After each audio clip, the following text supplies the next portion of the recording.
Hello and welcome back to asset guide YouTube channel.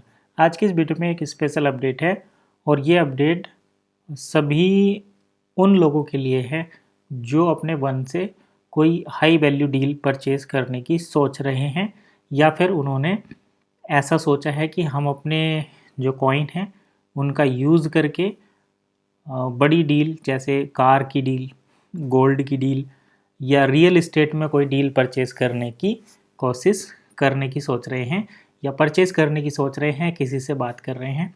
तो उनके लिए मैं यहाँ पर एक अपडेट देना चाहता हूँ, काफ़ी वैल्यूबल आपके लिए रहेगा। अंदर की बात बताऊँगा, पूरी ऑथेंटिक इन्फॉर्मेशन रहेगी। तो डील सेकर पर अगर हम सबसे पहले डील अप्रूवल का क्राइटेरिया देखें तो आपको जो छोटी डील रहती हैं, छोटे कम पैसे वाली लो वैल्यू डील, वो ऐसे ही उनको आईजीसी मेंबर अप्रूव कर देते हैं। लेकिन जो बड़ी डील रहती है जैसे गोल्ड की डील हो गई या फिर रियल एस्टेट की डील हो गई, आपको अगर 10 लाख 20 लाख का कोई सामान खरीदना बेचना है तो उस टाइप की डील के लिए जो अप्रूवल का सिस्टम है वो डील से करके एडमिन डिपार्टमेंट यानी कि ऑफिशियल लोगों के थ्रू कंप्लायंस डिपार्टमेंट के लोग जो है उसको अप्रूव करते हैं।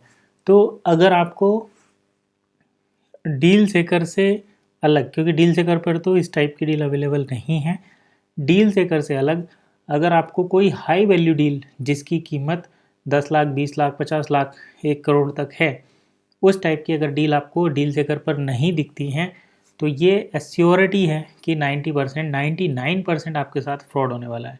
क्योंकि एक स्मॉल अमाउंट, जैसे हम एक प्रीवियस एग्जांपल लेते हैं, आपने कार की बुकिंग के लिए 10 लाख की कार, उसकी बुकिंग के लिए आपने 70,000 या 1 लाख रुपए जमा किए और एट द एंड रिजल्ट ये निकला, ना तो आपको कार मिली और ना ही आज तक आपके पैसे मिले। तो यही चीज़ अगर कोई रियल एस्टेट में अपनाने की कोशिश कर रहा है, यही चीज़ अगर कोई गोल्ड की डील में आपको करता हुआ दिखता है, तो आप क्लियर कट समझ जाइए कि एट द एंड यही होने वाला है। क्योंकि कंपनी इतनी बड़ी डील को पहली बात तो कंप्लायंस के बिना अप्रूव नहीं कर सकती, दूसरा अप्रूव अगर कर देती है तो आप ये देखिए कि जो मर्चेंट है उनका उसके बीच में कोई एजेंट तो नहीं है। दूसरी बात कि मर्चेंट जो है वो अपने प्रॉपर्टी के जो वैल्यू है उसको किस प्रकार से एडजस्ट करता है। सपोज करो आपने 50 लाख की या 1 करोड़ की कोई डील खरीदनी है, उस डील के बदले में अगर आप 2 लाख या 10 लाख रुपए भी दे रहे हैं तो 90% कॉइन यानी कि 90 लाख रुपए के अगर आप कॉइन दे रहे हैं, या 50 लाख की कोई डील है और उसमें 1 लाख आप कैश दे रहे हैं, 49 लाख आप अगर कॉइन दे रहे हैं उतने वैल्यू के, तो उसको क्या मर्चेंट इंस्टेंट कन्वर्जन कर पाएगा? और ये प्रैक्टिकली पॉसिबल नहीं है। क्योंकि डील सेकर पर फंड जब हम कूपन परचेज करते हैं या डीएसपी पूल जो है वो 12 महीने के लिए कॉइन को लॉक करता है। तो अगर कोई 1000 2000 का फंड है, उसको 12 महीने तक वेट करना पड़ रहा है, तो वो भी उस टाइप के बिजनेस भी एट द एंड जब 12 महीने का वेटिंग पीरियड बीच में आ जाता है तो वो सस्टेन नहीं कर पाते। अब यहाँ पर अगर डील हो रही है करोड़ों रुपए की, जिसमें 20 लाख 50 लाख के कॉइन आपसे लिए जा रहे हैं और उसके बदले में आपको जो है उतनी वैल्यू का, सपोज़ करो आपसे 10 लाख या 5 लाख रुपए लिए गए और 45 लाख 40 लाख या 90 लाख आपसे रुपए के कॉइन लिए गए, तो जिसने वो कॉइन लिए हैं वो किस तरीके से उन कॉइन को कैश कराएगा? और अगर उन कॉइन को वो कैश करा भी लेता है तो उसका प्रोसीजर क्या है? तो कंपनी तो ऐसा कोई प्रोसीजर अभी रखे नहीं है इंस्टेंट वाला 12 महीने तक। और 1 करोड़ रुपए को, 90 लाख रुपए को, 40 लाख रुपए को 12 महीने तक डील से करके भरोसे अटकाना, ऐसा कोई भी मर्चेंट नहीं करता जब तक कि उनको इंस्टेंट कन्वर्जन नहीं मिलेगा। और उस पर इंटरेस्ट कितना अर्न होगा, अगर मर्चेंट अपने अकाउंट में रखता है तो उस पर वो काफ़ी अच्छा इंटरेस्ट भी बैंक से उसको मिल सकता है। अगर वो जैसे फिक्स डिपॉजिट या एफडी टाइप के, आरडी टाइप के कंडीशन पर जाता है तो वो एक अच्छा रिटर्न वहाँ से जनरेट कर सकता है। तो अपनी कैपिटल पर रिटर्न जनरेट करना कोई भी प्रीफर करेगा, ना कि अपनी कैपिटल को किसी थर्ड पार्टी कंपनी के भरोसे छोड़ देना।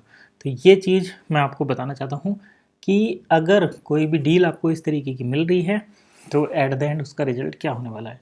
ठीक है, अब इसमें कुछ लोग लॉजिक भी लगा सकते हैं कि भाई हो सकता है कि होगा, तो उसके पीछे आप देखो ना कि कंपनी क्या दे रही है पेमेंट, कितने लोगों को मिला है और किसने कितने का सामान बेचा और कितने का उसको कन्वर्जन मिला। सपोज करो एक मर्चेंट ने अगर $100 का सामान बेचा तो क्या उसको $100 का कन्वर्जन मिल गया। किसी मर्चेंट ने अगर 10 कॉइन का सामान बेचा तो क्या उसको पूरे 10 कॉइन का कन्वर्जन मिल गया और कितने टाइम में मिला। ऐसा आप सपोर्ट पर या कंप्लायंस पर ईमेल करके पूछ सकते हैं, या कंपनी के जो ऑफिशियल लोग हैं जैसे IGC मेंबर, उनसे भी आप कांटेक्ट करके उनसे पूछ सकते हैं कि हमने एक बिज़नेस किया है या हम एक चीज़ खरीदना चाहते हैं, एक प्रोडक्ट खरीदना चाहते हैं जिसमें हम 90% कॉइन दे रहे हैं, तो क्या मर्चेंट उसका कन्वर्जन कर पाएगा और मर्चेंट उस चीज़ को कब तक सस्टेन कर पाएगा। ये आपको IGC मेंबर की तरफ से भी इन्फॉर्मेशन मिल जाएगी, क्योंकि IGC मेंबर को एटलीस्ट हम ये उम्मीद कर रहे हैं कि इतना तो पता होगा कि किस कॉइन के बदले में कन्वर्जन मिलेगा या गेस्ट बायर को डील सेकर पर USDT से कोई प्रोडक्ट खरीदने पर कन्वर्जन मिलेगा। तो ये चीज़ें जब आपकी क्लियर हो जाएं तभी आपको डील सेकर पर आगे प्रोसेस करना है। एडवांस में किसी को कोई पेमेंट नहीं करना, ना स्कूटी के लिए करना है, ना बाइक के लिए करना है, ना गोल्ड के लिए करना है, ना फ्लैट के लिए करना है, ना मकान के लिए करना है, और इवन कोई छोटे मोटे प्रोडक्ट हैं उनके लिए भी नहीं करना। ऑन द स्पॉट अगर आपको डिलीवरी मिलती है तो you can go for it, अगर नहीं मिलती है तो वेट करो, क्योंकि जब 1 से कन्वर्जन मिलेगा तो हर नुक्कड़ पर आपको मर्चेंट मिलेगा। ऐसा नहीं है कि कुछ मर्चेंट पर्टिकुलरली दिल्ली में जाकर बैठेंगे, कुछ पूरी दुनिया से मर्चेंट आएंगे और वो एक बेंगलोर में जाके बैठेंगे, या पूरे भारत से मर्चेंट आएंगे और वो जो है सिक्किम के किसी राज्य में जाके बैठेंगे। तो ऐसा नहीं है। जब मर्चेंट आएंगे 1 का जब कन्वर्जन मिलेगा तो आपको हर शहर, हर कंट्री, हर शहर, हर कंट्री, हर डिस्ट्रिक्ट और हर एक सिटी में आपको मर्चेंट मिलेंगे। आप अपनी ज़रूरत का सामान अपने पड़ोस से ही खरीद सकते हैं। आपको 100-150 किलोमीटर, 200 किलोमीटर, 500, 1000 किलोमीटर तक ट्रैवल करने की ज़रूरत नहीं रहेगी। तो ये था एक मेरा छोटा सा अपडेट और सुझाव। आई होप आपको ज़रूर समझ में आया होगा। कुछ डाउट है तो कमेंट कर सकते हैं। लेटेस्ट अपडेट के लिए जो है हमारे चैनल से जुड़े रहिए। वीडियो को लाइक करें चैनल को सब्सक्राइब करें ताकि आपको नेक्स्ट नोटिफिकेशन मिलता रहे।